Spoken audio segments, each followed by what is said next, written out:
ശബരിമല തീർത്ഥാടനവുമായി ബന്ധപ്പെട്ട് എരുമേലി പേട്ടതുള്ളലിനുള്ള അമ്പലപ്പുഴ സംഘം തിങ്കളാഴ്ച അമ്പലപ്പുഴ ശ്രീകൃഷ്ണസ്വാമി ക്ഷേത്രത്തിൽ നിന്ന് സമൂഹ പെരിയോൻ എൻ ഗോപാലകൃഷ്ണപിള്ളയുടെ നേതൃത്വത്തിൽ പുറപ്പെടും.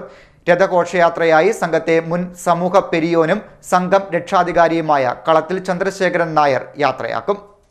ശബരിമല തീർത്ഥാടനവുമായി ബന്ധപ്പെട്ട എരുമേലി പേട്ടതുള്ളലിനുള്ള അമ്പലപ്പുഴ സംഘം തിങ്കളാഴ്ച അമ്പലപ്പുഴ ശ്രീകൃഷ്ണസ്വാമി ക്ഷേത്രത്തിൽ നിന്നും സമൂഹ പെരിയോൻ എൻ ഗോപാലകൃഷ്ണപിള്ളയുടെ നേതൃത്വത്തിൽ പുറപ്പെടും.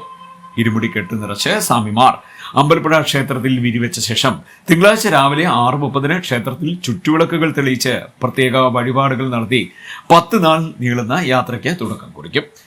മേൽശാന്തി കണ്ണമംഗലം കേശവൻ നമ്പൂതിരി പേട്ടതുള്ളലിന് എഴുന്നള്ളിക്കാനുള്ള സ്വർണ്ണത്തിടമ്പ് പൂജിച്ച് സമൂഹ പെരിയോന് കൈമാറും.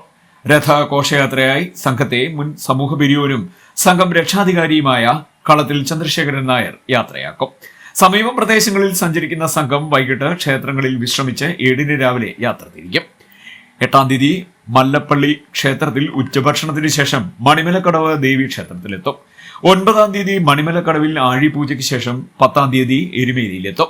വൈകിട്ട് എരുമേലി വാവര് പള്ളിയിൽ സമൂഹ പെരിയോന്റെ അധ്യക്ഷതയിൽ മതസൗഹാർദ്ദ സമ്മേളനം നടക്കും. അമ്പലപ്പുഴ യോഗം പേട്ട സംഘം അവരുടെ പരമ്പരാഗതമായിട്ടുള്ള ആചാര അനുഷ്ഠാനങ്ങൾ നിർവഹിക്കുന്നതിനായിട്ട് വൃശ്ചികമാസം 1-ാം തീയതി മുതൽ ഏതാണ്ട് 51 ദിവസത്തെ വ്രതാനുഷ്ഠാനം കഴിഞ്ഞ് വൃശ്ചികം 1 മുതൽ 50 ദിവസം അമ്പലപ്പുഴ ക്ഷേത്രത്തിൽ എത്തിച്ചേരുന്ന ഭക്തജനങ്ങൾക്കെല്ലാം അന്നദാനവും 19 ആഴിപൂജകളും നടത്തി വ്രതപൂർത്തീകരണം കഴിഞ്ഞ് ജനുവരി 5-ാം തീയതി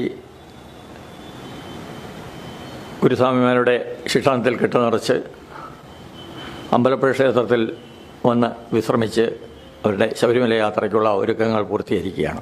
വാർത്താസമ്മേളനത്തിൽ സമൂഹ പെരിയോൻ എൻ ഗോപാലകൃഷ്ണപിള്ള, സംഘം secretary K Chandrakumar, vice president Jithin Raj, ഖജാൻജി ബിജു സാരംഗി, രഥയാത്ര കൺവീനർ ആർ മധു വേലമ്പറമ്പ് എന്നിവർ പങ്കെടുത്തു. CDNet news Kayamkulam.